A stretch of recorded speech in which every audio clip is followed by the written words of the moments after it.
Abramos a palavra de Deus, santo povo de Deus, lá no livro de Atos dos Apóstolos, no capítulo de número 14.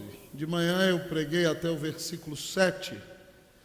Agora, à noite, nós leremos então a partir do versículo de número 8. Atos capítulo 14. Vamos nos colocar de pé.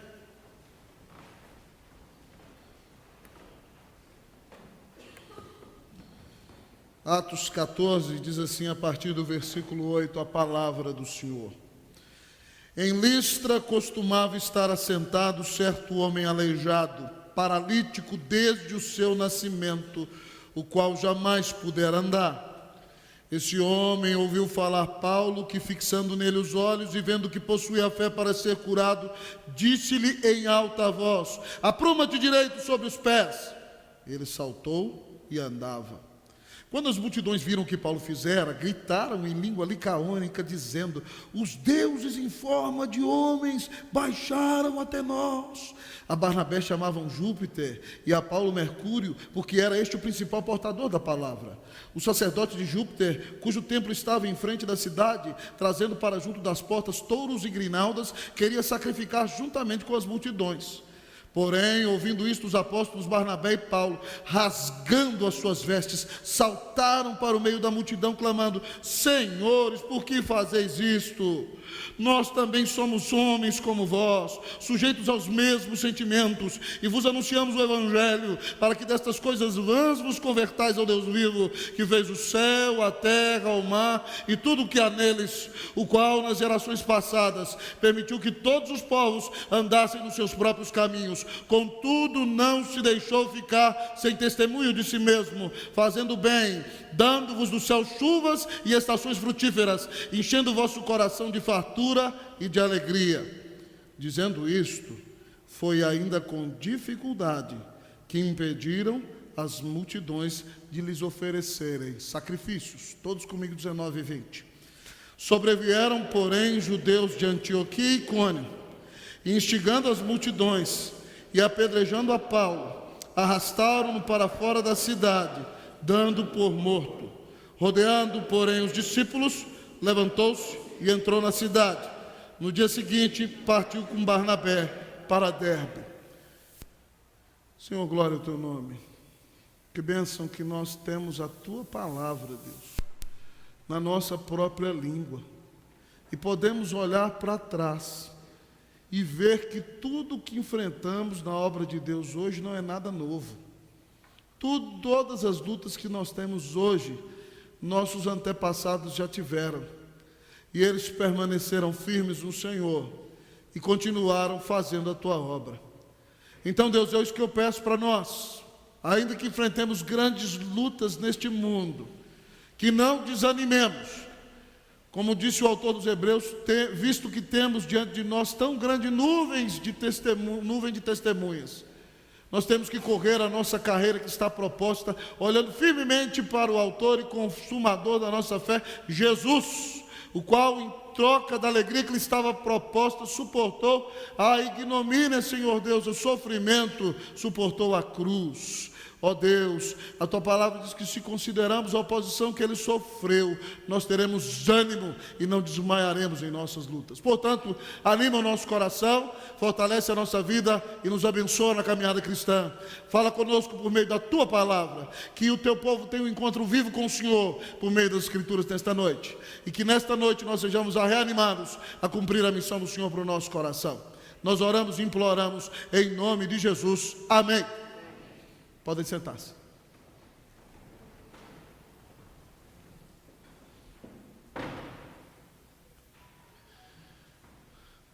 Fala sério.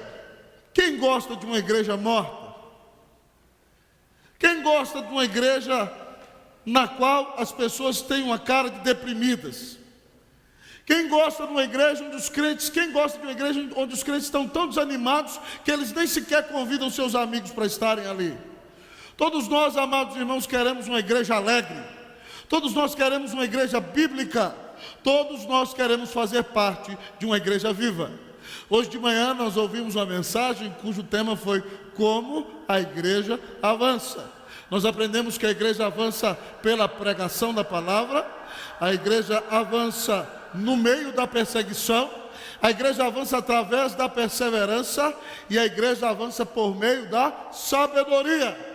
Então, amados irmãos, com sabedoria, depois de uma grande missão e depois de plantar a segunda igreja da primeira viagem missionária, agora Paulo e Barnabé se dirigem a Listra. Na primeira viagem missionária, irmãos, além de pregar em Chipre, eles plantaram 3 igrejas. E preste atenção comigo na cronologia da vida de Paulo, não se perca. Você se lembra que Paulo provavelmente tinha a mesma idade que o Senhor Jesus. Ele foi convertido por Deus e chamado para o ministério com 34 anos de idade. Mas ele não começou logo, ele teve que esperar 14 anos. Com 48 anos de idade, Paulo entra no ministério pastoral na igreja de Antioquia como pastor auxiliar. Ele fica ali por 2 anos como pastor auxiliar daquela igreja. Então, amados irmãos, quando Paulo tem 50 anos, Deus o chama para a obra missionária. Então aqui o apóstolo tem provavelmente 50 anos de idade. E ele está aqui liderando agora a equipe missionária.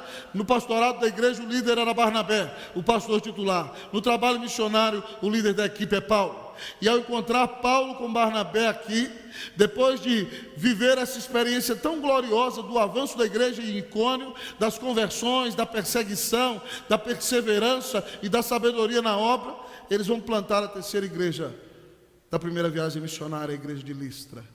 E eu quero compartilhar com vocês nessa noite, ao olhar para essas experiências dos apóstolos, quero falar com vocês sobre experiências da obra de Deus. Há experiências que nós só vivemos na obra de Deus.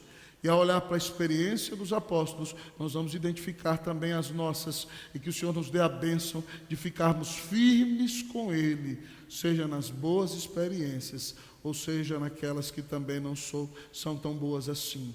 Que nós fiquemos sempre firmes na presença do Senhor.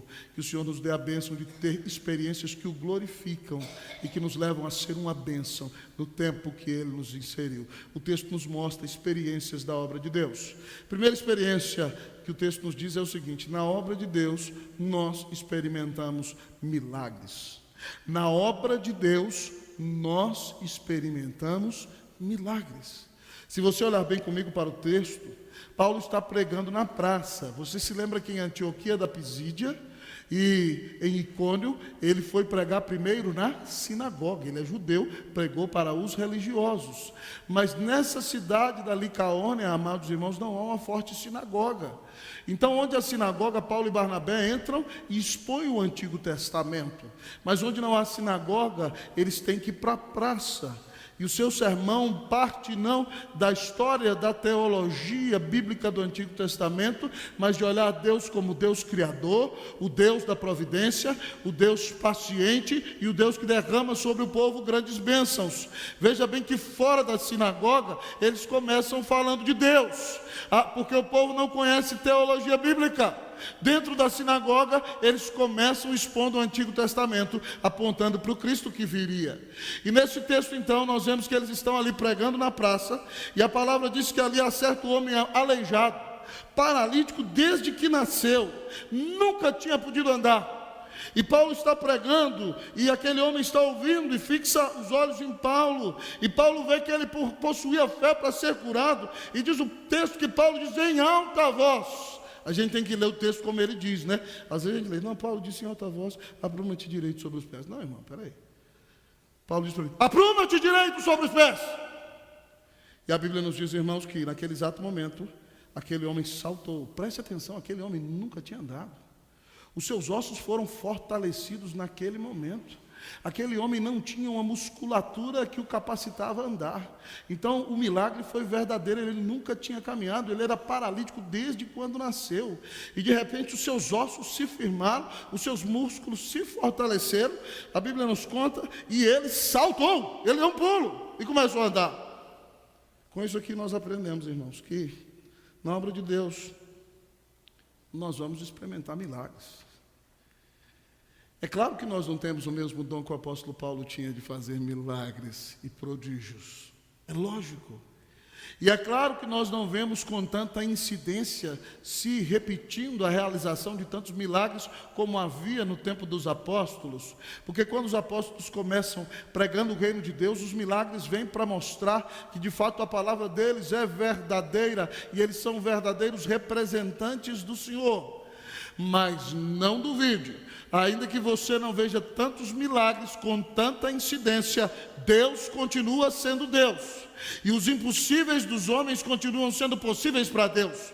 E quando Ele quer realizar a sua obra, amados irmãos, Ele realiza para a glória dEle, do jeito dEle, no tempo dEle, para honrá-lo e exaltá-lo e glorificá-lo. Deus tem todo o poder para fazer tudo aquilo que Ele quiser. E o texto da palavra nos diz claramente que quando nós estamos envolvidos na obra de Deus, nós podemos experimentar milagres. Alguns domingos atrás eu contei aqui, há 2 domingos atrás, sobre aquele missionário que estava na África, cuidando de uma igreja, plantando igrejas, e de repente uma mãe ouviu numa tribo que o Deus dele curava qualquer doença. E ela então leva o seu bebê com toda a pele putrefata, havendo gastado todo o seu dinheiro com feiticeiros que nada puderam fazer, entregou a criança ao missionário e perguntou a ele: o seu Deus pode curar? O missionário tremeu: se ele quiser, ele pode. E orou e colocou nas mãos do Senhor. E a mulher levou a criança enrolada. Depois de 2 dias, a criança tinha sua pele totalmente limpa. Deus pode fazer tudo aquilo que o glorifica e como Ele quer. Nós não decretamos nada a Ele. É loucura do homem dizer eu determino, eu decreto. Quem fala isso não sabe nada de Bíblia e não conhece o Deus soberano. Mas Deus continua sendo Deus e Ele pode realizar milagres. E Ele não realiza milagres somente de cura física, irmão. Ele realiza milagres na restauração de vidas, na transformação de famílias e, sobretudo, na conversão de corações. Nessas andanças minhas pelo Brasil, fui pregar numa região onde nunca tinha pregado, e de repente uma pessoa chega e me dá um abraço, fala: pastor, estou mandando um abraço de tal pessoa da minha família, e me fala o nome de uma pessoa que alguns anos atrás estava vivendo uma terrível luta no casamento. E parecia que a sua família não ia conseguir resistir. Mas nós sentamos, a palavra foi aberta e aquele casal foi confrontado. E aquilo que parecia impossível para mim, não era impossível para Deus. Aquilo que parecia impossível de se quebrantar, Deus quebrantou. Aquilo que parecia impossível de se perdoar, Deus perdoou. E aí então eu pergunto para a pessoa que falou comigo como eles estão. Ela diz: maravilhosamente bem. A graça do Senhor está na vida deles. Eu nem imaginava que ia encontrar alguém que ia me dar um testemunho acerca de algo que aconteceu mais de 4 anos atrás. Só Deus pode fazer isso, irmão. Relacionamentos destruídos, pessoas que não conseguem nem se olhar, que se estiverem juntas só podem se agredir. De repente o Espírito Santo vem, quebranta os corações e restaura famílias. Mas o maior milagre, irmãos, que nós podemos experimentar, o milagre da conversão. Quando pecadores, amados irmãos, que odeiam a Deus, que têm uma vida contrária a Deus, se voltam para Deus e são transformados por Jesus. Isso é algo maravilhoso. Eu tenho um colega, irmãos, que é pastor, foi ordenado junto comigo. Ele é da minha cidade, foi mandado para o seminário 1 ano antes que eu.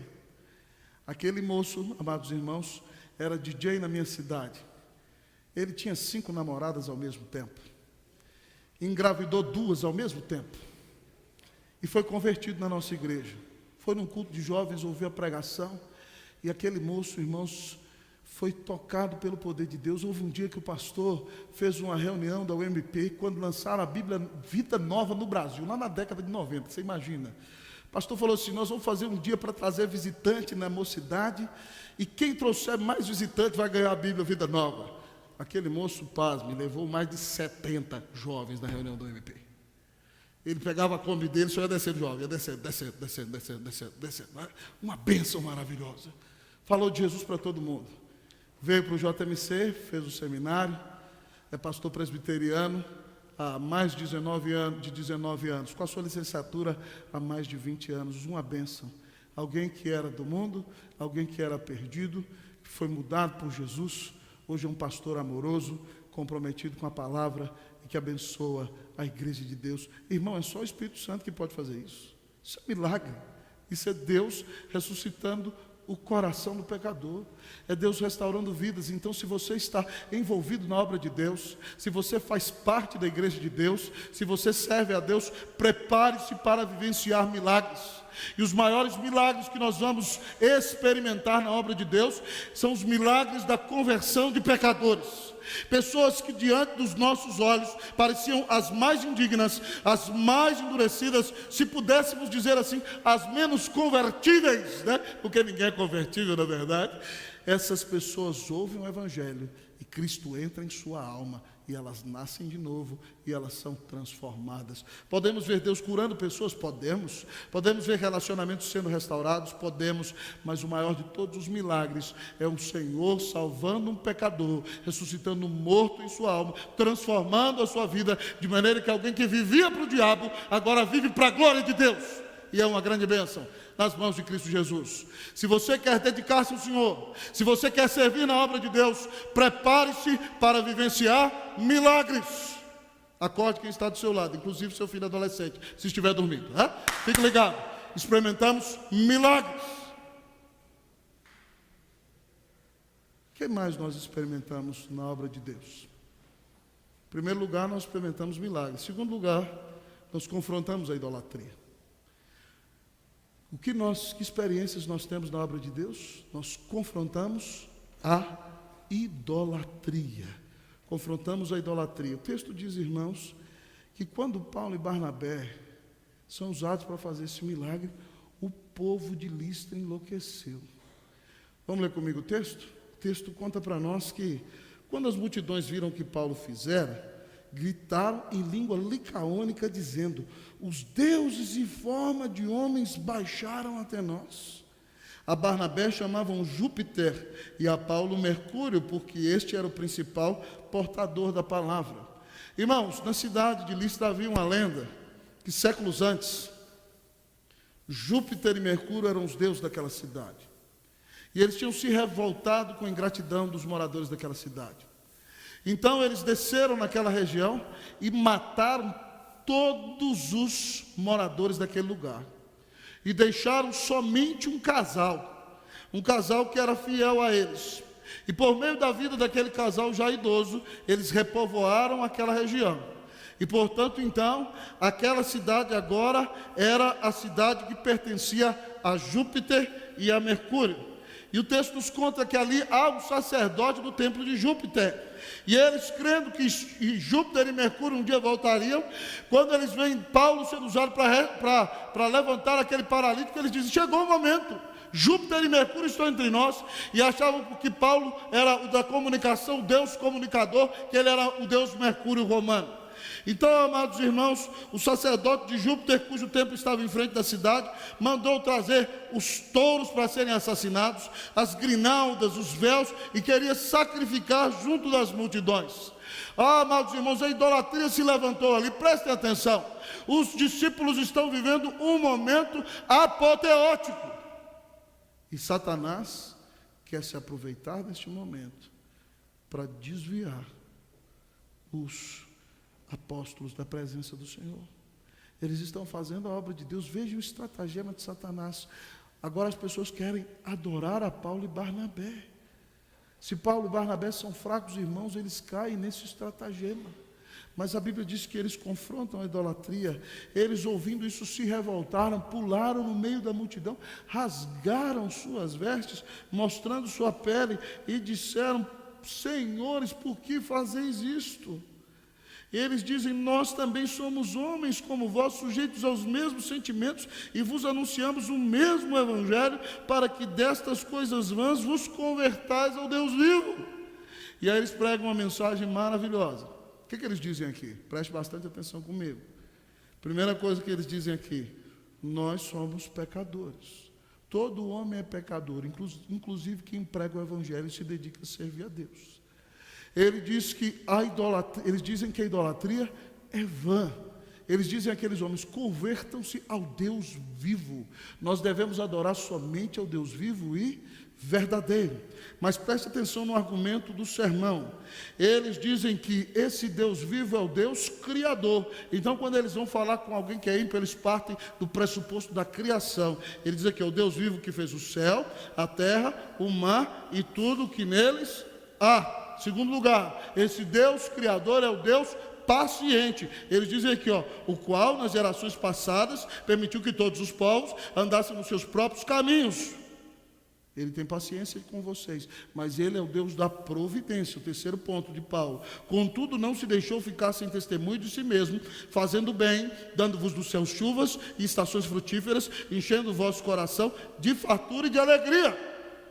Paulo não só confronta a idolatria, mostra que ele é um pecador, mostra que o Senhor é Deus vivo e verdadeiro, e diz a eles que Deus é o Deus criador, que Deus tem tido paciência com a idolatria deles, e que Deus, mesmo eles sendo tão pecadores, continua a abençoá-los, a sustentá-los e a encher o coração deles de alegria, ainda que eles vivam uma vida de pecado longe de Deus.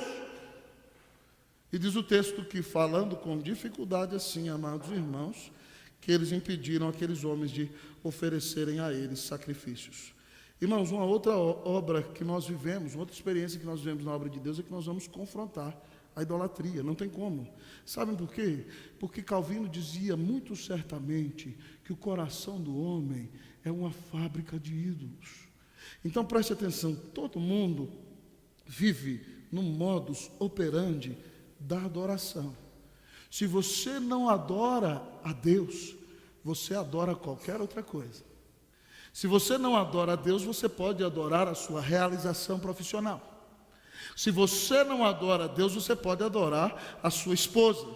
Se você não adora a Deus, você pode adorar os seus filhos. Se você não adora a Deus, você pode adorar o Deus dinheiro. Se você não adora a Deus, você pode adorar, agradar a todas as pessoas e que todos fiquem bem com você. Se você não adora a Deus, você pode adorar o seu desempenho como músico, ou como professor, ou como artista. Você pode adorar a si mesmo. Mas o ser humano foi criado para adorar. E todo mundo adora alguma coisa. Então quem não adora a Deus, de uma maneira ou de outra, será um idólatra. E todas as vezes que você pregar o Evangelho a alguém, você está dizendo a essa pessoa que tire do lugar de Deus aquilo que ocupa o lugar de Deus em sua vida. E você confrontará a idolatria. É assim que funciona. Todas as vezes que nós estamos na obra de Deus, nós vamos confrontar a idolatria. Quando eu era seminarista, irmãos, eu fui chamado em uma casa onde um jovem tinha tentado suicídio, mais de uma vez. E eu fui ali tentá-lo convencer de que não deveria suicidar-se. Ele estava numa depressão profunda. E eu fui pregar o Evangelho para aquele jovem. E quando eu cheguei lá, foi no meu mês de férias, eu era seminarista, eu entrei naquela casa, eu conheci a família, havia todos os tipos de imagem de todos os santos que vocês imaginam. A casa cheia de imagens. E eu pregando o Evangelho para aquele moço, e a mãe dele me pedindo ajuda, angustiado. De repente eu não me aguentei. Eu falei para aquela senhora que eu conhecia e respeitava muito, eu falei: a senhora já olhou para a casa da senhora? Quantas imagens a senhora tem nessas paredes? Essas imagens são de pedra. Essas imagens podem fazer alguma coisa pela vida da senhora? Preste atenção, elas são imagens. Quem morreu na cruz para salvar a senhora e o seu filho foi Jesus. Ele é o Filho de Deus. Esse filho da senhora está triste, porque dentro dessa casa ele só tem essas imagens aqui, que representam não o próprio Deus. Ele está oprimido, entristecido, e por isso quer acabar com a sua vida. A senhora tem que tirar essas coisas daqui, se arrepender dos seus pecados, e entregar a sua vida a Jesus. Se a senhora quer que o seu filho pare de viver, querer se suicidando o tempo todo. Ela ficou caladinha, aceitou a oração. Mas depois, os familiares dela ficaram muito revoltados e foram reclamar com os meus pais. Mas eu não me arrependo. Sabem por quê? Porque no dia do tribunal do Senhor Jesus, eu terei dado testemunho àquela senhora da verdade de Cristo Jesus. Ela achou ruim, os filhos acharam ruim, porque o homem não quer largar os seus falsos deuses. O homem não quer largar os seus ídolos. Mas preste atenção, você não é um agradador de homens. É claro que você não vai sair fazendo como aquele cidadão na década de 90 que pegou a santa e chutou na frente da televisão e foi uma comoção no Brasil inteiro. Não precisa ser sem sabedoria. Mas você vai confrontar sim, com doçura, com firmeza, com elegância, mas você não tem medo de pecadores. E você não vai estar aí, Jesus. E se você ama as pessoas, você não vai ter problema em não dizer para elas: olha, querido, eu amo muito você, tenho um profundo respeito pela sua pessoa, mas o que você está fazendo é errado e não vai te levar a lugar nenhum. Você pode falar isso de maneira branda e doce, mas se você está envolvido na obra de Deus, você vai confrontar a idolatria, você vai confrontar a idolatria dos ímpios e às vezes vai confrontar a idolatria até dos crentes. É assim que funciona. Então, se você quer servir a Jesus, peça ao Senhor: Senhor, se alguma coisa no meu coração está ocupando o lugar de Deus, por favor, Senhor, muda isso em nome de Jesus. Existe alguma coisa no seu coração que ocupa o lugar de Deus? Tem gente que idolatra, querido amigo e irmão, o desejo de ser a pessoa mais rica do ambiente, e a pessoa não se torna rica como queria e se deprime. Peça a Deus que tire esse ídolo do seu coração. Peça a Ele que dê a você o que você precisa para viver. Alguém idolatra talvez ser o melhor funcionário da sua empresa, e quando aparece um colega mais destacado, e essa pessoa sobe mais rápido do que essa pessoa, ela fica amargurada, se deprime e se entristece. Meu irmão, você não tem que ser o melhor funcionário da sua empresa, você precisa ser o melhor para a glória de Deus. Mas não coloque a sua alegria em homens. Há pessoas que colocam a sua esperança em relacionamentos. E quando os relacionamentos nos quais elas colocavam a sua esperança se terminam, elas colapsam, elas entram em depressão, elas trancam a porta, choram mais do que uma semana e não querem conversar com ninguém. É claro que qualquer um sofre quando um relacionamento se rompe, mas nós não podemos fazer das pessoas com as quais nos relacionamos ídolos. Ah, meu irmão, ah, minha irmã, que Deus nos dê sabedoria para confrontar a idolatria, primeiramente em nossa própria vida. Há alguma coisa na sua vida que ocupa o lugar do Senhor? Seu cônjuge ocupa o lugar do Senhor? Seu filho ocupa o lugar do Senhor? Seu amor pelas riquezas ocupa o lugar do Senhor? Seu desejo de ser bem-sucedido ocupa o lugar do Senhor? Preste atenção, o Senhor não vai dividir o lugar dele na sua vida com ninguém. Segunda experiência que temos na obra de Deus, nós confrontamos a idolatria. Nós experimentamos milagres, mas nós confrontamos a idolatria. Me ajuda a falar com o seu irmão. Fala para o seu irmão: boa noite. Fala para ele: boa noite. Fala para ele: lugar de dormir é na sua casa. Fala para ele: em nome de Jesus, acorda. Aqui não é lugar de dormir, entendeu? Acorda. Fique esperto, Deus está falando com você. Primeira experiência que nós temos na obra de Deus é, meu amado amigo e irmão, milagres, são milagres maravilhosos, mas depois a confrontação da idolatria. Terceira experiência que temos na obra de Deus. Na obra de Deus, irmãos, nós enfrentamos grande luta. Terceira experiência que nós temos na obra de Deus. Na obra de Deus, nós enfrentamos grande luta. Versículo de número 19. Leamos todos juntos o que diz a palavra. Sobrevieram, todos comigo, 1, 2, 3. Sobrevieram, porém, judeus de Antioquia e Icônio, e instigando as multidões e apedrejando a Paulo, arrastaram-no para fora da cidade, dando por morto. Irmãos, vejam a cena. É por isso que você nunca deve confiar no aplauso da multidão. Lembra da multidão de Jesus? Entra Jesus em Jerusalém no domingo, montado em um jumentinho. Vem o seu séquito de trás dele. Os homens pegam palmas das palmeiras, colocam no chão e vão cantando: Hosana, bendito o filho de Davi, bendito que vem em nome do Senhor. Hosana ao filho de Davi, Hosana. Na sexta-feira eles são convencidos pelos religiosos judeus. E aí eles gritam de manhã: crucifica, crucifica, crucifica. Davi, meu filho, vai lavar o rosto lá fora, por favor, em nome de Jesus. Crucifica, crucifica, crucifica. Crucifica, crucifica, crucifica. Nós não devemos nos fiar do aplauso da multidão. Nós devemos confiar no Senhor. A mesma multidão que nos aplaude hoje é a mesma multidão que pode nos perseguir amanhã. E foi exatamente isso que aconteceu aqui. A palavra nos conta, amados irmãos, que a multidão quer adorar e sacrificar para Paulo e Barnabé. Eles pregam a palavra, não deixam que aconteça. Enquanto tudo está acontecendo, vem aqueles miseráveis judeus lá de Antioquia, que passaram em Icônio e falaram: Paulo passou aqui, para onde é que ele foi? Vamos pegar ele. E aí juntaram os de Antioquia com os de Icônio, e chegaram em Listra e falaram: esses homens são charlatães, vamos apedrejar esses camaradas. E de repente então, eles sobrevieram, os judeus de Antioquia e Icônio, instigaram as multidões, e aqueles que queriam adorar agora começam a apedrejar a Paulo, e o arrastam para fora da cidade, dando por morto. Paulo foi apedrejado por aqueles que queriam sacrificar para ele. Irmãos, na obra de Deus nós vamos enfrentar grande luta. Eu disse para vocês que Paulo tem aqui provavelmente 50 anos de idade. Quando Paulo foi chamado por Deus, convertido por Deus, e chamado ao ministério, Ananias não quer batizá-lo, e o Senhor diz a Ananias: vai, porque ele é para mim um instrumento escolhido, para levar o meu nome perante gentios e reis e perante príncipes de Israel.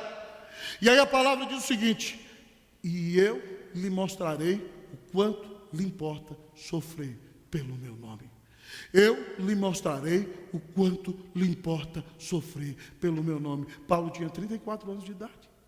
Agora Paulo está com 50 anos de idade. Já foi perseguido em algumas cidades. E é o primeiro apedrejamento que ele leva. E não foi brincadeira não, meu irmão.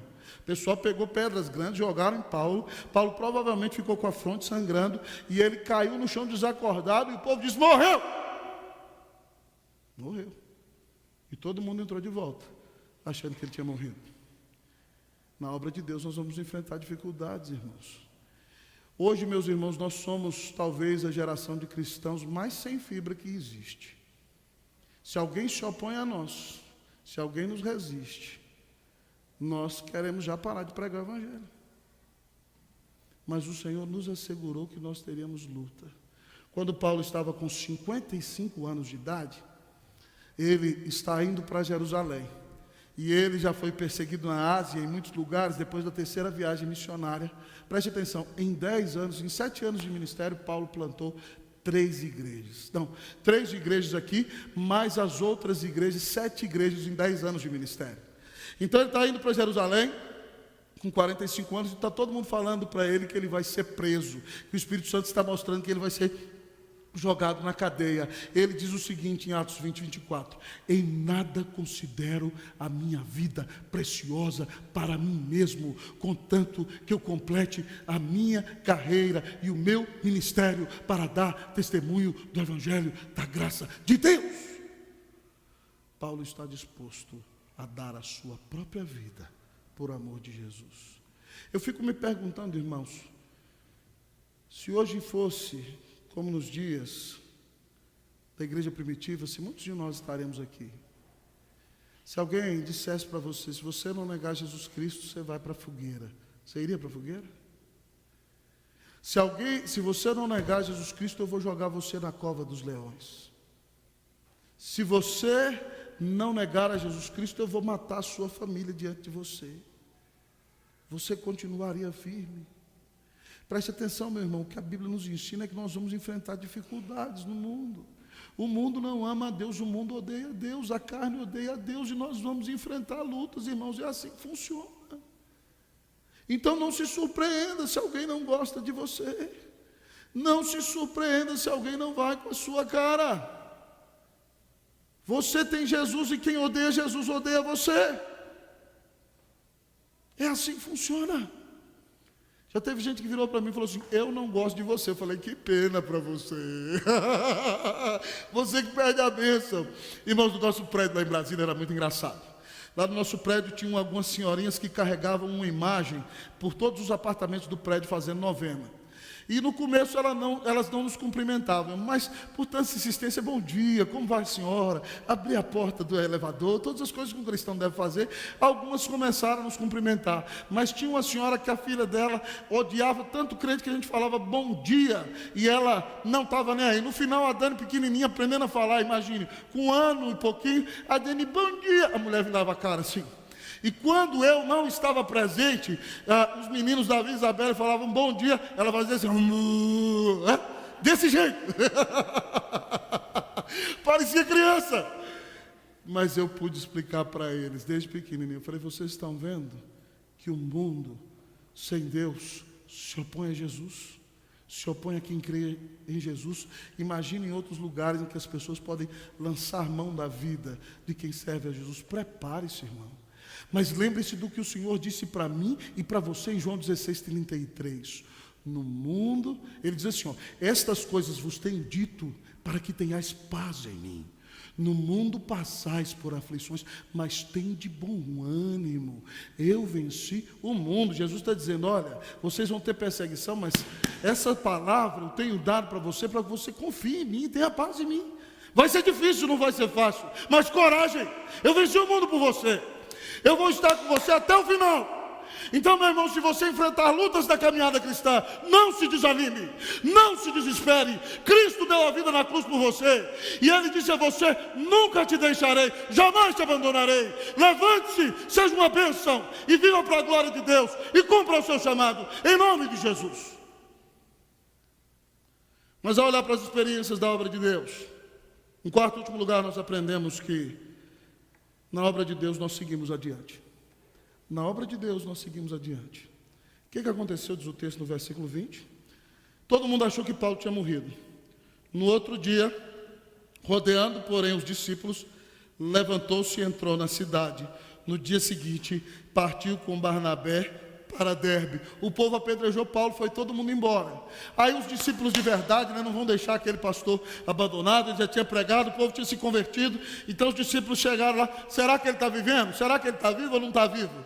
Aí fez igual o pessoal do CSI, que você gosta de assistir, botaram o dedo lá na jugular dele, está vivo, né? Está vivo, jogaram uma aguinha no rosto dele, Paulo, acorda, meu filho, acorda, levantaram ele, e ele convalescente pelos discípulos, foi levado para dentro de Listra outra vez. Sabe o que aconteceu? Ele podia falar, eu vou largar esse negócio para lá, essa história de ser pastor não dá certo não, onde é que eu vou, só arrumo confusão, o povo está dando pedrada em mim, eu quero a tranquilidade. Mas diz o texto que ele não faz nada disso. Diz que no outro dia seguinte, levantou cedo, foi embora, partiu com Barnabé para Derbe. É assim, na obra de Deus, nós seguimos adiante. Há dias difíceis, irmãos, há dias tristes, mas nós não vamos desanimar quando as pessoas nos rejeitam. Irmãos, o meu primeiro ano de pastorado foi um ano de grande desafio. Para que vocês tenham ideia, quando eu assumi a igreja de Santiago, no primeiro dia, eu saí da reunião do conselho, antes de terminar a reunião, porque alguém tinha tentado se matar, se pular do 5º andar, filhos de filhos da igreja. E eu saí da reunião do conselho, deixei os presbíteros orando, falei, irmãos, façam 5 orações aí, eu estou indo lá. No dia que eu assumi a igreja, na reunião do conselho. Cheguei naquela casa, graças a Deus, preguei o evangelho para aquela pessoa, li Mateus 11:28, me lembro como se fosse hoje, vinde a mim todos os que estáis cansados e sobrecarregados, e eu vos aliviarei. E aquela pessoa recebeu a Cristo, e se tornou uma grande bênção, e cresceu na obra, constituiu família, está dando fruto até hoje. No outro dia, fui visitar um filho de um irmão da igreja, sobrinho de um irmão da igreja, tinha tentado se matar, 38 anos, era drogado desde os 18, estava abstinente, sem droga nenhuma, o pai não queria dar dinheiro para ele, estava revoltado, eu fui lá, preguei Jesus para ele. Um dia depois, ele se enforcou na garagem da sua casa. Eu comecei o pastorado assim, nos 2 primeiros dias. 6 meses depois, aparece uma mulher na igreja, divorciada, começa a namorar um camarada dos arraiais presbiterianos de outras igrejas, que não era boa pessoa. Eu sabia que ele tinha pegado um revólver e tinha atirado na própria mulher, e eu falei para ela, não se envolve com esse cidadão, isso não é coisa boa para você. Chamei um presbítero da igreja, que conhecia o cabra desde que ele era menino, A mulher me xingou e falou: reverendo, o que o senhor tem com a minha vida? O que o senhor tem que trazer esse presbítero aqui? O senhor não tem direito nenhum de falar para mim o que o senhor quer. O senhor quer saber? Eu nunca mais piso nessa sua igreja. Eu vou viver minha vida, eu vou curtir a doidada e vou fazer o que eu quero. 6 meses depois, ela foi para o hospital com o olho roxo, porque ele estava dando pancada nela. Adivinha para quem ela ligou? Se a gente para diante das dificuldades, irmãos, dos corações duros e das lutas, a gente não avança. Mas se nós olhamos para Jesus e entendemos que Cristo deu a vida na cruz por nós, nós vamos amar as pessoas, nós vamos fazer o nosso melhor, mas se elas rejeitarem Cristo, nós não o rejeitaremos, nós continuaremos firmes, caminhando com Jesus até o final. Se alguém jogou pedra em você, deixou você no chão, semi-morto, sangrando, os verdadeiros discípulos te rodearam, cuidaram de você, te levantaram. Continue, siga adiante, faça a obra de Deus. Cristo na cruz não desistiu de morrer por você. Não desista de segui-lo, não desista de crer nele, não desista de ser uma bênção, mas continue firme para a glória de Deus. Ah, meus irmãos, Deus tem para nós experiências na sua obra. Na obra de Deus experimentamos milagres, confrontamos a idolatria, enfrentamos grande luta e seguimos adiante. Sabem por quê? Porque no dia final, a palavra que nós ouviremos é uma que dirá assim: muito bem, servo bom e fiel, foste fiel no pouco, sobre o muito te colocarei, entra no gozo do teu Senhor. Você não está atrás do elogio de homens, você quer ouvir o Senhor dizer: servo bom e fiel, eu vou te colocar sobre o muito, você vai passar toda a eternidade comigo. Prepare-se para viver milagres, prepare para confrontar a idolatria, prepare-se para enfrentar a grande luta, prepare-se para seguir adiante, porque você verá a Cristo na glória. Que Deus te abençoe, que Ele faça de você um cristão fiel, que Ele faça da irmã uma cristã fiel, e que nós perseveremos firmes na obra de Deus, hoje, amanhã e para sempre, em nome de Jesus, amém.